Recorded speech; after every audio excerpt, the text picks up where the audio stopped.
the whole Renault episode, it's left a very bad taste. No, the whole cheating scandal, it's not putting Formula One in a very good light, is it? No, and that's extremely unfortunate. But what I'd like to try and express to the fans and those who are watching Formula One for the first time is that it's not systematic of the behaviour in Formula One. It was three guys made a plan to alter the outcome of a race by crashing a car. Yeah, I just can't comprehend why you would do that or how you could do that. And I don't believe it happens elsewhere. So it was unfortunate, it was bad publicity, but I think it's dealt with. McLaren, when they were caught copying, alleged copying incident, they were fined $100 million. Renault has got off scot-free, so to speak. Now, is that fair? It's always a big debate, isn't it? Is it fair, the various levels of penalties? McLaren would probably argue it wasn't. It's down to the FIA to decide. It's not like a court of law. You know, it's a private sporting club and they can interpret the rules as they decide. So do you think what Flavio got, he deserved it? He wasn't driving the car. If he knew about it, then he needed a penalty for sure. Is a lifetime ban really fair? You know, people who take steroids in sports are allowed to take a ban and then come back. So I think it was harsh, personally. I think he's obviously taken a lot from Formula One, but I think he's given a lot to Formula One as well. If you just hang everybody who makes a mistake, there'll be a lot of dead people.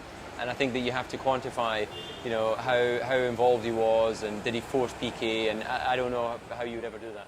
I read yesterday Nelson Piquet told the Brazilian media that he came off worst from this incident, but the FIA hasn't given him any.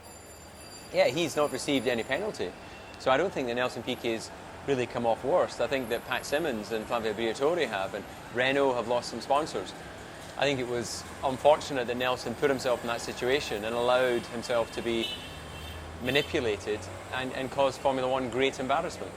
On TV, Alex Young, a former driver, he said that were he in that position and were he fighting for a race seat, and if doing this depended on him saving the race seat, he would have done it. Do you share that view? You know, I respect that you can only know when you're in that situation, but sitting here today, there's no way I would crash the car. I've spent my life trying not to crash cars, so I've had team orders before where you move over, but you don't crash out of the race, so I don't see how it can be good in the long run. David, after being a Formula One driver, you've gone into commentary. Do you think the next step is getting into Formula One administration, say a role with the FIA? I want to be involved in Formula One in a capacity. I'm not entirely sure exactly what that will develop into, but I'd like to remain involved with Red Bull, and I'll continue with them next year. Television, I'm still to decide whether I'll continue with that or not. I see an opportunity in television to really explain to the public what it's like being a Grand Prix driver, and you know, I'm a fan of the sport, so I'd like to give something back in that respect. You know, I grew up watching BBC, hanging on every word of the commentators, so I think it's a big responsibility, and if it can work with my other responsibilities, then I'll continue to do it. Yeah, Ari Vatanen or John Todd for the FIA presidency? Well, I think ultimately it'll end up being Jean Todt because he has the bigger level of support.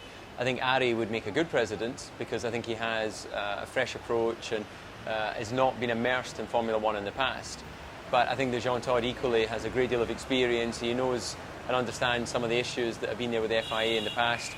And as long as he's even-handed in his behaviour, then I think he can do a good job. Coming to your career as a racing driver, when did you start racing, and when did you actually realize that you had it in you to get into Formula One? Well, I started racing at 11 years old, and at that time it was just purely for pleasure. I loved karting and trying to improve every weekend. And then when I got into my teenage years, I thought it was possible to try and progress into cars. But I was really enjoying karting. It was really my father who gave me the opportunity to go into cars.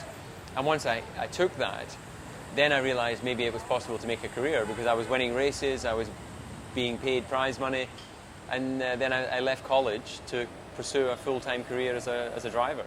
So when did you realise that you had it in you? You had the skill to make it as a Formula One driver? I think when I first drove a Formula One car in testing, it would have been 91, 92, I realised it would be possible because it was just another car. Before that, I was always a little bit intimidated by Formula One cars. But I had a great journey, you know, lots of testing for Williams, 9 years at Mercedes, McLaren, and 4 years as a driver for Red Bull, helping this team grow and become a winning team. So I'm feeling fulfilled.